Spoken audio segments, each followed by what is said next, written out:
freely given.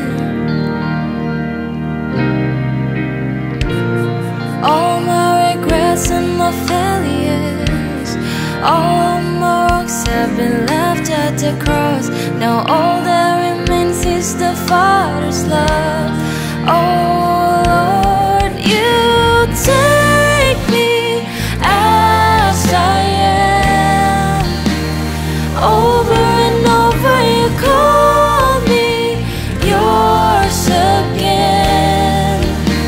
Oh, you see it all, still you want me. How you love me, how you love me. Your kindness and mercy remind me how you love me, how you love me as I am. So let us be together, seated on your table in communion, where everyone is equal in your presence. Now, 'cause where I am from, where I have been, the way that I've lived, for the color of skin, nothing will change how the Father's loves me. Lord, you take me as I am. Over and over you call me yours again. Now you see it all, still you want me. How you love me, how you love me. Your kindness and mercy remind me how you love me, how you love me as I am.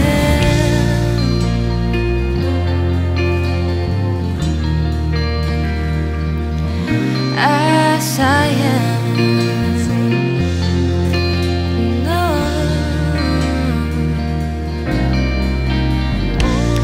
no, Lord, you take me as I am. No, Lord, you take me as I am. Nothing more, nothing more. No, Lord, you take me as I am. You take me, you take it all. And oh Lord, you take me as I am. Over and over you call me yours again. Oh, you see it all, still you want me. How you love me, how you love me. Your kindness and mercy remind me how you love me, how you love me as I am.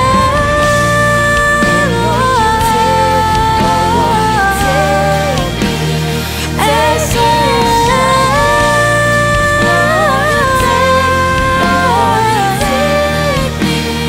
take me as I am. No, Lord, you take, no, Lord, you take me as I am. No, Lord, you take, no, Lord, you take me as I am.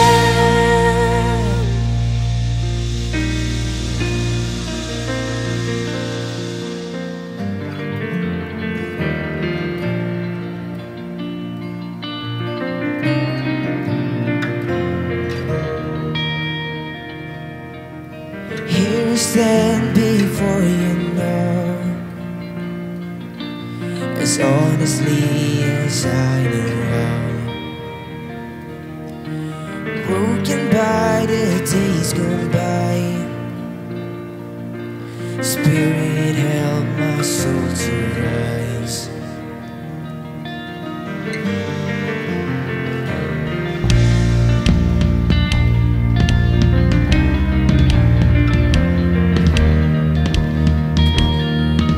I try my best, but still I fail. And even then, you're with me, dear. You remind me I'm a child of God, regardless of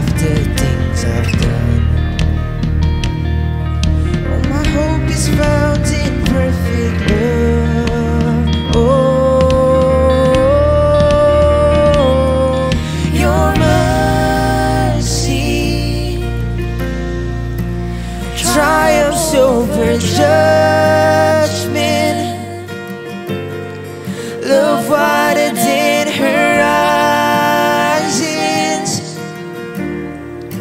stronger than all sin. Lord, your kindness leads us to repentance, to the heart of God. Your heart, oh God, is all I want. We worship you. Oh, they say that it's impossible to ever save a sinner's soul. But my God says to the prodigal, my beloved one, you will come home.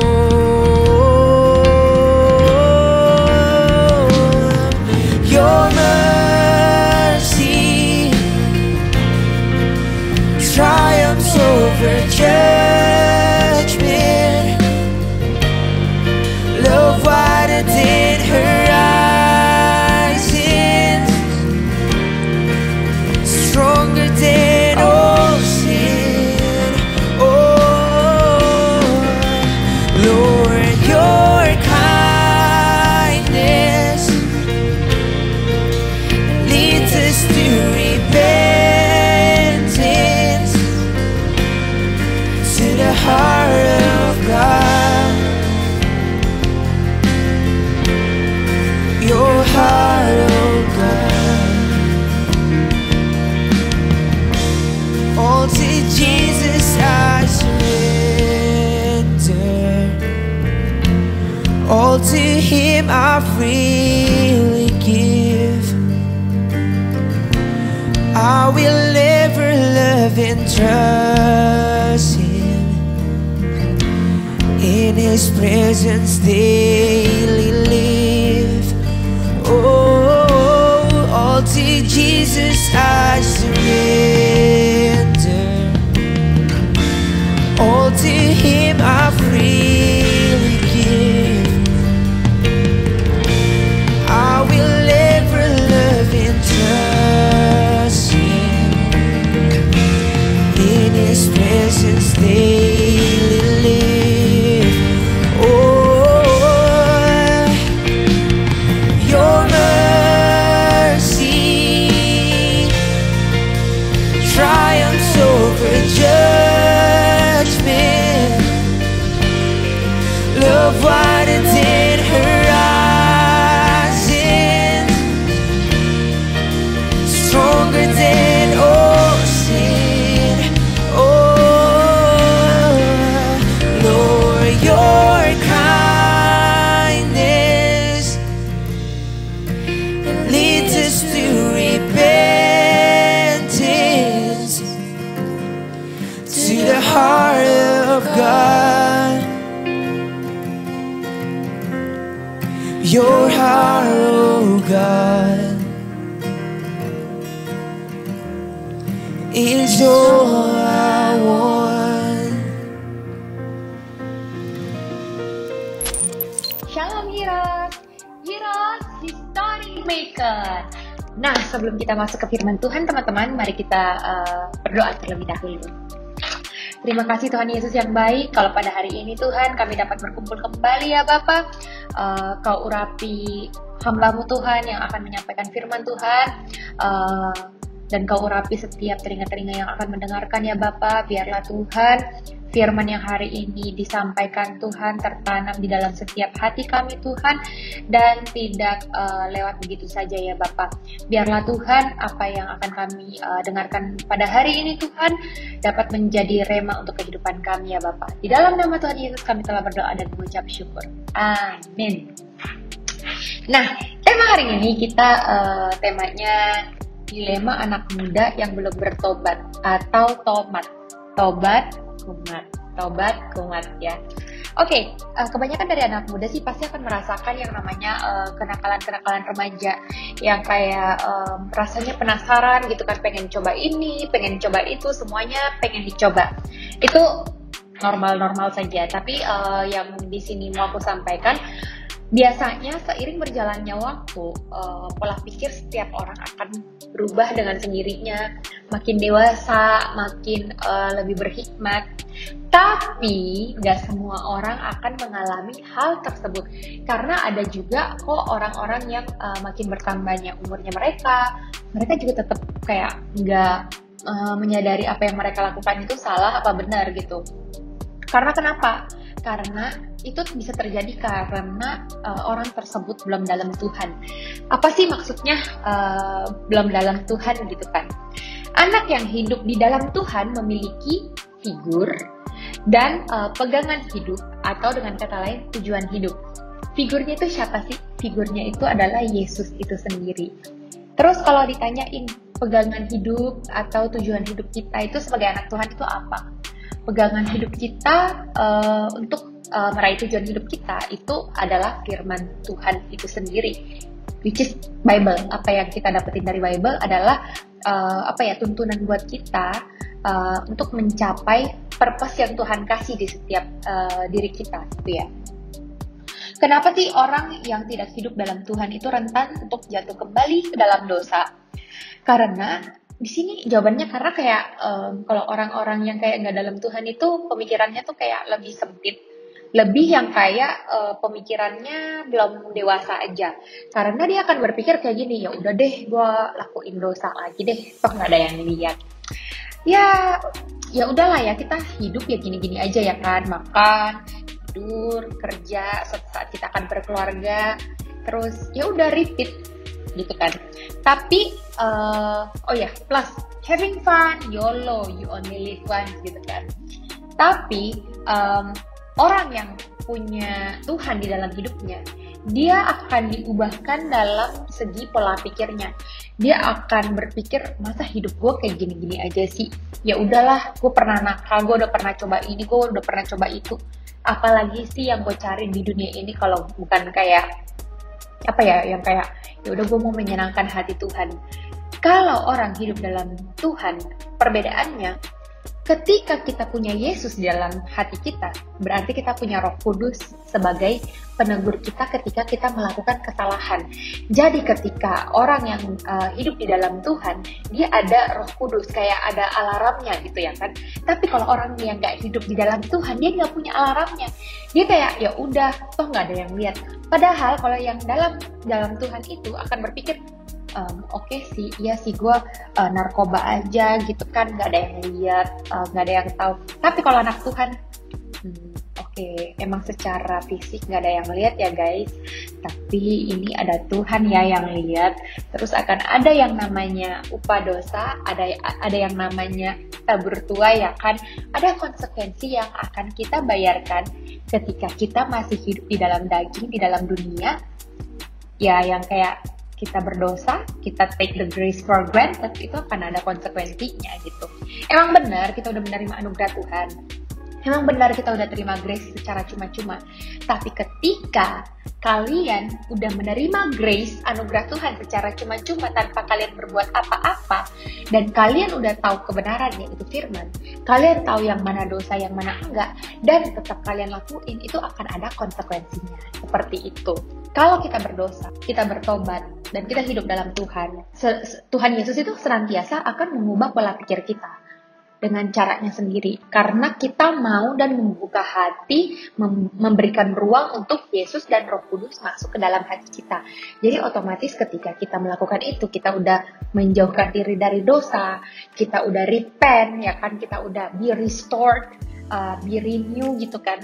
Otomatis pola pikir kita juga akan seiring berjalan waktu, pola pikir kita juga akan diubahkan sama Tuhan gitu.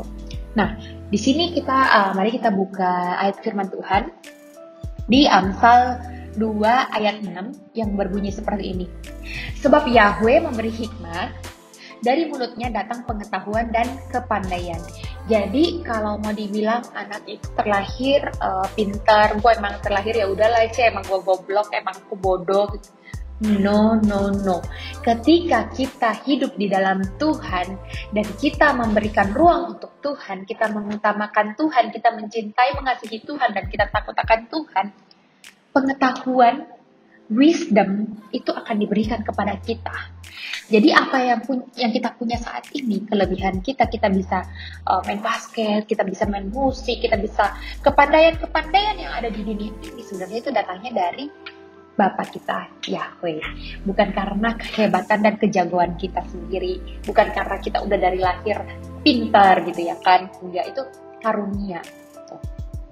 Oke, terus kita mau buka lagi ayat firman Tuhan di Efesus 5 ayat 15 sampai 17 yang di sini bunyinya seperti ini.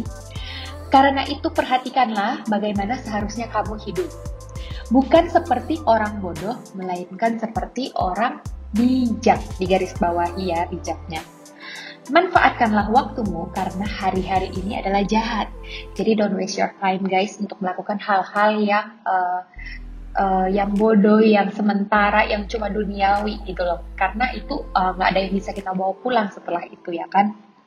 Oke, di ayat yang terakhir, ayat ke-17 mengatakan, karena itu janganlah kamu menjadi bodoh, melainkan pahamilah apa kehendak Tuhan. Kehendak Tuhan juga di situ kita garis bawahi. Artinya, kita harus tahu, kita harus mencari tahu what is God's purpose in our life. Kita harus mencari tahu tujuan hidup kita itu apa. Karena yang aku percaya itu, tiap orang diciptakan Tuhan berbeda-beda with their own uniqueness. Karena memiliki tujuan yang berbeda juga, makanya kita berbeda-beda. Setiap manusia itu mempunyai kelebihan dan kekurangan yang berbeda-beda, ya kan? Misalnya Rike pesek, si A mancung, ya kan? Terus si B matanya belok, si C matanya sipit gitu ya kan? Itu semua kayak misalnya lah si B juga bisa main piano, si C nggak bisa main piano tapi suaranya bagus, ya kan? Setiap orang create sama Tuhan itu with their own uniqueness gitu ya kan? Sekalipun orang misalnya nih orang twins tapi nggak persis sama ya kan, pasti ada perbedaannya gitu. Entah yang satu mukanya lebih bulat apa lebih kotak, satunya lebih tirus ya kan. Oke, di ayat ini berbicarakan tentang kehendak Tuhan. Artinya Tuhan itu ingin kita mengerti bahwa setiap dari kita bukan hanya sekedar hidup dan menjadi pajangan di muka bumi ini, bukan hanya jadi kayak dolls doang di dunia, tapi sebenarnya kalian itu dilahirkan dan ditaruh di dunia itu sebenarnya ada maksud dan tujuan Tuhan gitu ya. Jadi bagaimana caranya buat anak-anak nih, kalau kita mau keluar dari dilema kenakalan anak muda yang suka tobat terus kambuh lagi dan mencari purpose kita kan intinya itu kita harus mencari purpose kita supaya kita tahu kita hidup itu punya tujuan dan kita gak sia-siakan hidup kita ini gitu ya kan. Bagaimana caranya? Poin pertama kita harus berani keluar dari zona nyaman kita. Zona nyaman itu apa sih? Kita berani menolak ketika teman kita mengajak buat melakukan hal yang aneh-aneh ya kan, yang nggak menyenangkan hati Yesus. Berani mengatakan tidak kan, berani menolak, berani mengatakan tidak. Terus berani kalau kita udah teman kita jadinya berkurang. Karena ketika kita memisahkan diri dari dosa, akan banyak iblis nggak senang. Jadi teman-teman kita yang masih suka hidup di dunia itu, dia akan menjauhi kita. Karena kenapa? Oh ya udahlah, lu udah nggak fun ya kan, udah nggak dapet funnya gua sama lu, udah beda frekuensinya gitu ya kan. Karena teman yang memiliki energi negatif itu dia akan merasa kayak kalian itu udah deh dia nggak asik lagi buat diajak jalan ya kan. Jadi pasti dijauhi. Nah terus yang terakhir kita harus nih berani melepaskan kenikmatan sementara, entah itu drugs, seks, judi, mabuk dan lain sebagainya. Kita harus bisa melepaskan kenikmatan duniawi yang sifatnya mengikat seperti yang Ciri sebutkan barusan ya kan. Oke, terus kedua apa sih yang harus kita lakuin? Kita PDKT sama Yesus. Kalau kalian nih misalnya yang cowok-cowok suka sama cewek, pasti kan kalian deketin, kalian kenali dia orangnya seperti apa, sifatnya seperti apa, karakternya seperti apa. Begitupun Yesus. Kalian harus PDKT sama Yesus, kalian mengenali hati Yesus itu seperti apa yang Yesus sukai, apa yang Yesus nggak senangi, apa yang dia nggak suka, apa yang nggak berkenan di mata Yesus itu seperti apa, dan menjadikan Yesus itu sendiri titik figur atau role model dari hidup kita gitu ya. Karena kalau kita menjadikan manusia sebagai role model kita bisa kecewa suatu saat karena manusia gak ada yang sempurna. Tapi ketika kita menaruh Yesus sebagai role model kita, Yerika percaya ya kita akan mendapatkan sesuatu ya yang positif. Terus yang ketiga, gimana sih caranya? Kita harus minta ampun dan kita mengampuni, gitu kan, melepaskan pengampunan. Kita minta ampun itu sama dosa yang udah kita lakukan, baik secara kita sengaja maupun kita nggak sengaja, ya kan? Kita minta ampun karena sudah salah mengambil langkah, kita mengampuni diri kita sendiri, udah salah kayak kenapa sih gue sebelumnya bisa kayak gini, kenapa sih gue harus melewati ini, kenapa sih gue pilih yang ini instead of itu, gitu ya kan? Kita harus belajar mengampuni diri kita sendiri juga untuk melakukan hal-hal bodoh yang sebelumnya kita lakukan, ya kan? Terus kita juga mengampuni diri kita, kenapa kita biarkan diri kita nyemplung dalam dosa. Kita mengampuni juga orang-orang yang udah menyakiti kita, itu penting banget ya.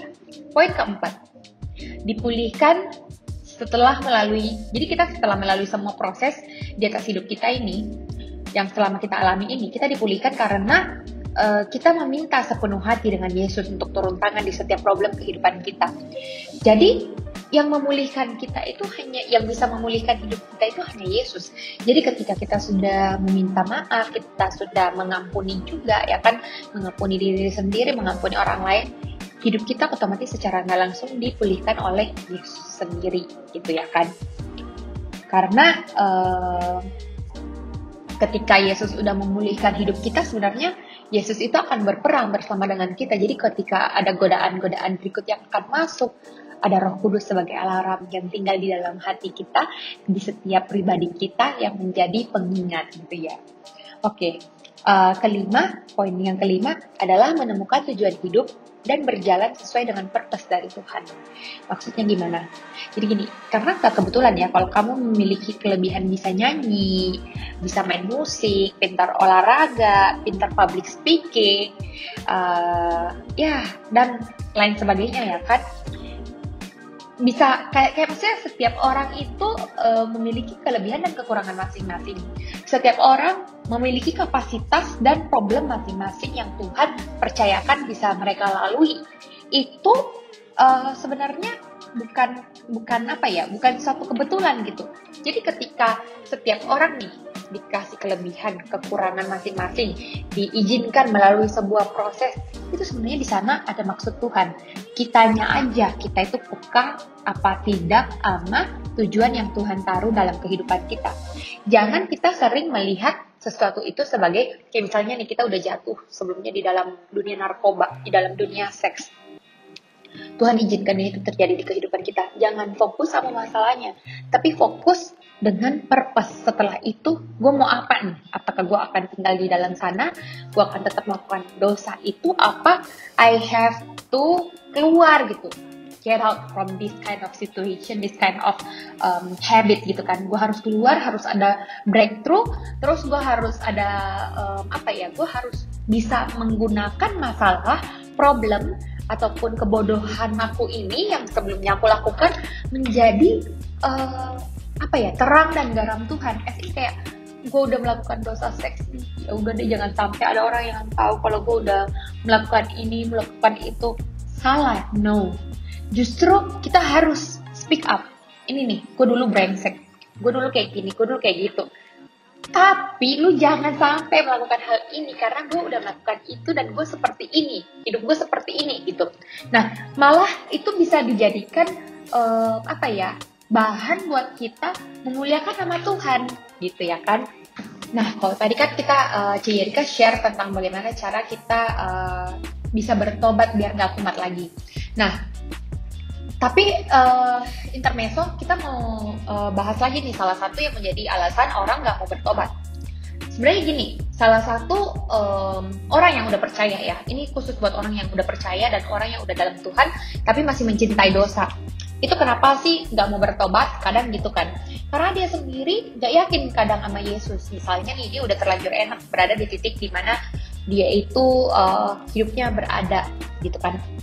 Apa enggak di pertemanan yang rusak nih, di hubungan yang toxic, simply karena because pasangannya ada duit gitu kan. Dia bertahan di dosa-dosa seks, di dosa-dosa misalnya cowoknya suka ngedrugs, ya udah deh, timbang orang cewek lain yang nemenin cowok gue, mending gue yang temenin gitu kan. Itu bukan setia namanya, karena setia sama bodoh itu kadang perbedaannya sangat tipis ya. Udah diselingkuin, dia masih rela sama cowoknya, masih mau sama pacarnya, masih mau mencoba-coba. Hati-hati tuh sama kata mencoba-coba, sama hubungan yang dia jalani, yang jelas-jelas dia udah tahu kalau pacarnya seperti ini, ya kan. Dia masih mau ada dalam situ karena udah enak. Ya udah deh, yang penting aku masih dimanjain sama pacarku, dibeliin ini, dibeliin itu, apa segala macam, ya kan, karena uang. Jadinya tuh kayak hamba mamon, ya kan. Oke, kenapa nggak berani keluar? Karena merasa, oh belum tentu aku bisa dapat pasangan yang sekaya dia, ya kan? Dia jadinya kayak meragukan rancangan Yesus untuk kehidupannya dia. Padahal sebenarnya tuh kalau kita bilang, kita mengaku kita mempunyai iman di dalam Yesus, kita ketika mendapatkan cobaan, kita berani untuk berserah, menyerahkan segala kekhawatiran kita ke tangan Yesus. Karena ketika kita benar-benar mempunyai iman sama Yesus, itu akan diuji bukan saat hidup kita di atas, tapi saat kita hidup di bawah, saat kita susah, saat kita keluar dari zona nyamannya kita. Disitulah iman kita diuji. Apakah engkau masih benar-benar beriman sama Yesus? Yang seperti Yesus janjikan, pengharapan yang kuberikan kepadamu ke hidupmu itu adalah pengharapan yang hidup yang penuh, masa depan yang penuh pengharapan, dan masa depan yang cerah, bukan rancangan kecelakaan. Apakah itu masih kalian percaya apa enggak gitu kan? Di situ akan diuji. Oke, terus ada lagi nih yang gak berani keluar dari dosa seks karena pikirnya mau senengin pacarnya. Timbang dia sama cewek lain, belum tentu nanti dia bisa dapet, belum tentu kan gue bisa dapet pacar seganteng dia, belum tentu kan gue bisa dapet cewek secantik dia, ya kan, belum tentu kan gue bisa dapet pacar lagi sekaya dia gitu kan, sepintar dia gitu. Nah, padahal kalau mau dibilang orang percaya harusnya memiliki pola pikir yang berbeda. Kalau dia meninggalkanmu karena kamu gak kasih seks, kamu ditinggalin karena dia selingkuh, harusnya yang kamu lakukan adalah bersyukur, mengucap syukur, karena kalian lagi kehilangan orang yang gak deserve your pure love. Ketika kalian ditinggalkan karena kalian gak memberikan pasangan kalian seks, gak memberikan kenikmatan-kenikmatan duniawi, ketika kalian ditinggalkan karena hal itu, relakan, ucap syukur. Karena kenapa? Karena Tuhan akan menggantikan dengan orang yang lebih deserve you better, yang bisa menghargai dan menghormati kalian, kayak menjaga kalian, menjaga kesucian kalian.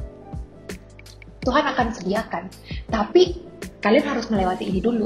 Bisa nggak kalian melewati pencobaan? Bisa nggak sih lu percaya sama gue? Ibarat katanya gitu tuh, kalau Tuhan bisa ngomong, beneran gak sih lu yakin sama gue? Beneran gak sih lu percaya apa yang gue sediain itu lebih besar daripada apa yang lu pikirin? Gitu. Itu sebenarnya dites kita sama Tuhan ya. Oke, conclusionnya nih. Conclusion, jadi buat yang masih terjebak dengan dosa dan yang tobat, kambuh lagi, kumat lagi, akan tobat, kumat lagi.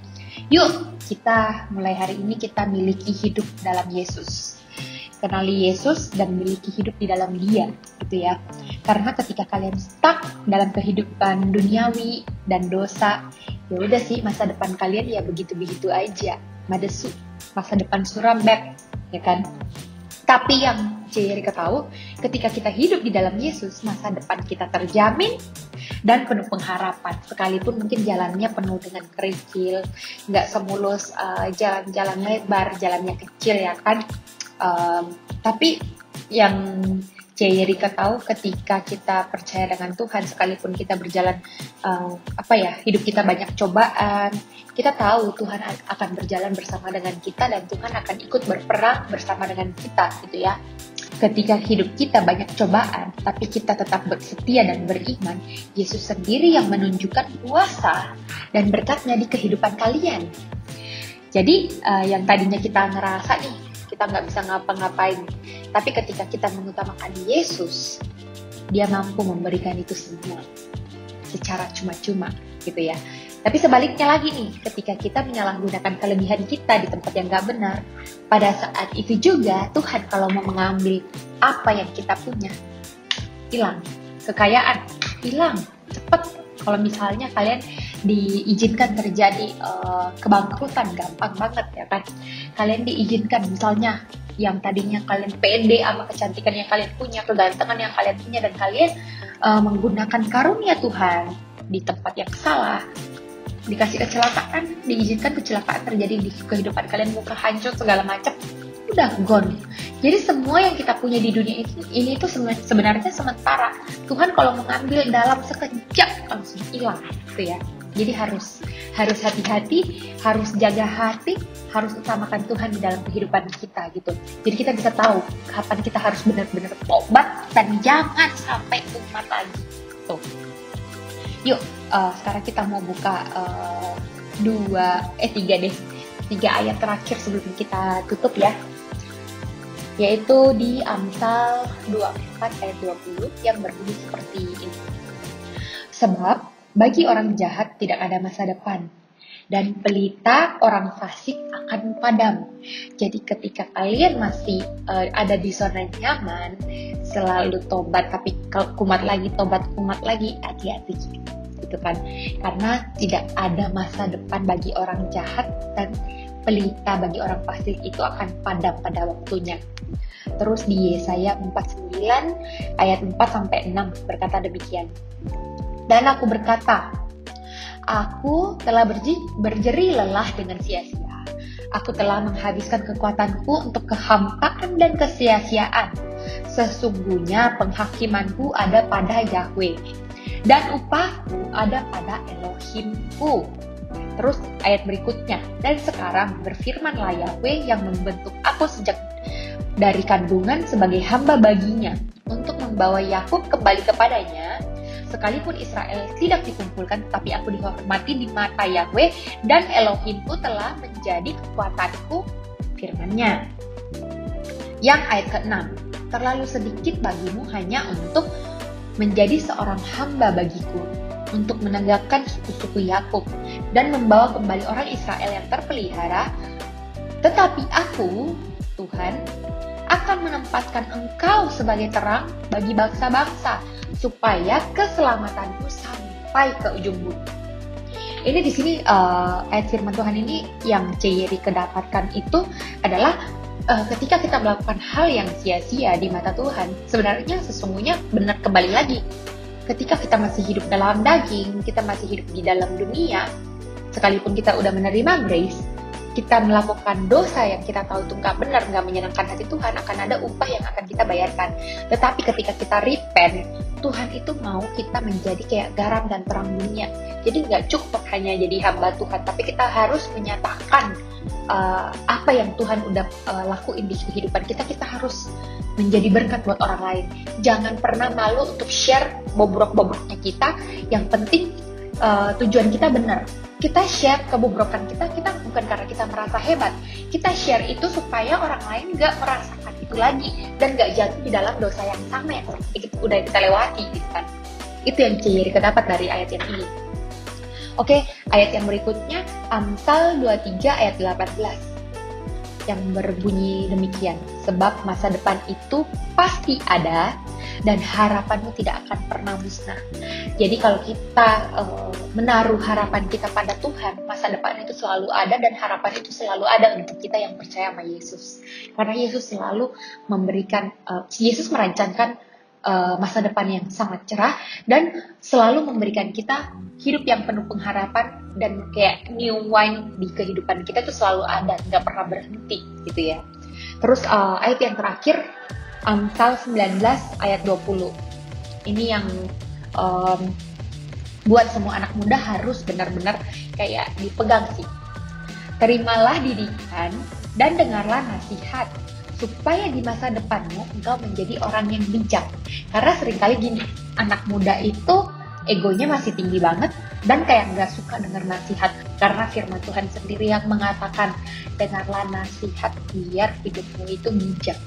Jadi nggak ada salahnya kalau ketika kita ditegur orang, dinasehatin orang, nggak ada salahnya sih buat kita dengerin. Toh kita mendengar juga, kita nggak bayar dia kan buat nasehatin kita, dia juga nggak dapat apa-apa ketika dia nasehatin kita. Jadi yang Ceyeri keharapkan di Heroes, di anak-anak muda, di YHS New Generation, menjadi anak-anak muda yang berhikmat dan menerima nasihat, menerima teguran, supaya masa depannya kalian itu gimana ya, kalian menjadi orang-orang, anak-anak muda yang sangat powerful dan yang memiliki pemikiran-pemikiran yang wise. Oke? Thank you teman-teman yang udah mendengarkan firman Tuhan hari ini. Semoga apa yang Ceyeri sampaikan ini tidak sia-sia, tidak didengarkan sia-sia, tapi menjadi rema di kehidupan kalian dan menjadi pembelajaran yang baik untuk masa depan kalian. Thank you.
My heart, my all, I know that I know, no, oh, never, never have I ever find a love so good, so good.